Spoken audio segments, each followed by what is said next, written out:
Hey, let's tie a John Deere Caddis fly today. This fly works great in like the April, May time frame and here in Arkansas, and also early fall. And this is a Perdigon version I'm going to tie. I'm using yellow, and I'm also using green, like a Kelly green, for the threads. And this is a size 14 tactical nymph. So first we're going to wrap the thread around the fly right behind the head, if I can get the fly straight. As I'm doing that, noticing I'm wrapping the tag around the thread, and then I'll snip off the tag once I've done that. Then I'm going to put one layer on there on the fly as I'm going toward the back, front to back. And you'll see why in just a minute. So now I've tried tying this fly in a lot of different ways, and what I've found is this is a great way to have the green and yellow show up well, and it also works well as a Perdigon.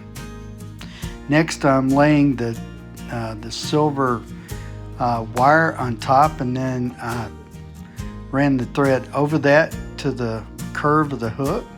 Next, we're going to tie on the yellow thread, and again wrap the tag around. Then I'll keep wrapping the thread toward the back, snip the tag, and then I'll keep wrapping the thread back toward the back of the thread, or the hook.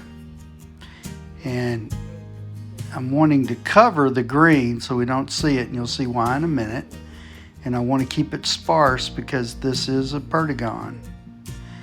And so as I get near the back there, I'll let that drop. Okay, next what I'm doing is I'm tying raised areas. There'll be 3 of them that'll be almost like ribs, one in the back, one in the middle, and one toward the front. And these areas are raised, if you'll notice, and I'm adding about probably 8 to 10 wraps on top of each other to create those raised areas. And here we go, I'm doing the one on the front, and I'm doing this because I'm going to come back with the green and cover the yellow gaps, okay, the lower areas with the green. But before I do that, we're gonna do a whip finish on that yellow, snip it off, and next we're going to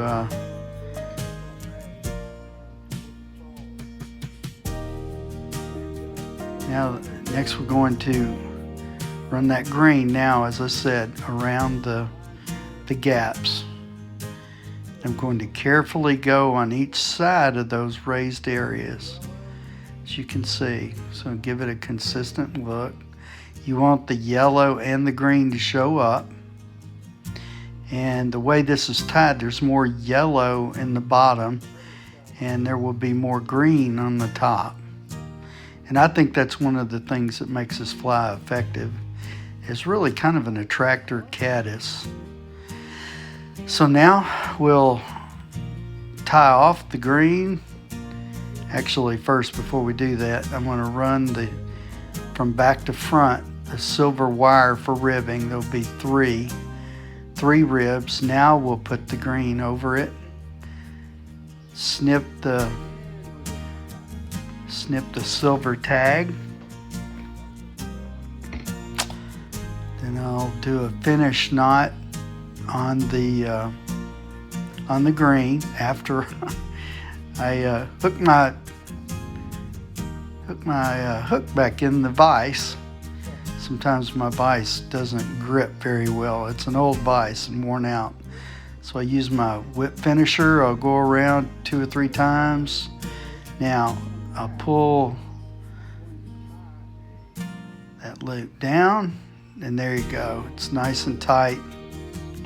And now we'll snip it off closely. You need a good pair of snips.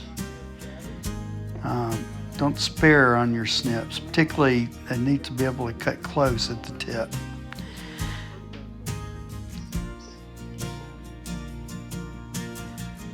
Okay, now since it's a Perdigon, you know, it needs to have a thin profile, so I'm using this brown, rust-colored brown, okay, as a collar behind the head, and then I'm running it up along on top of the bead to give it that smooth Perdigon look. Okay, trim the tag close, and I'll do a finish knot, finish whip knot. Hook it on the tool, go around just a few times. Now notice I'll pull it up, that loop, and now I'll pull the tool down to the fly, tighten the thread without breaking it, and then snip the line closely. So that's looking real good. It's got a good clean look. It drops fast because of the weight and it doesn't have any resistance.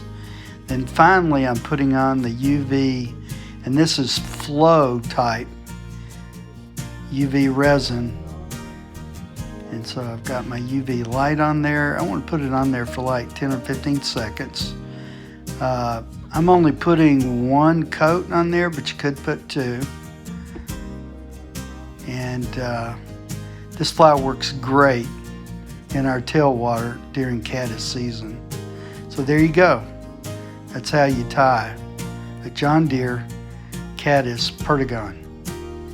You guys take care.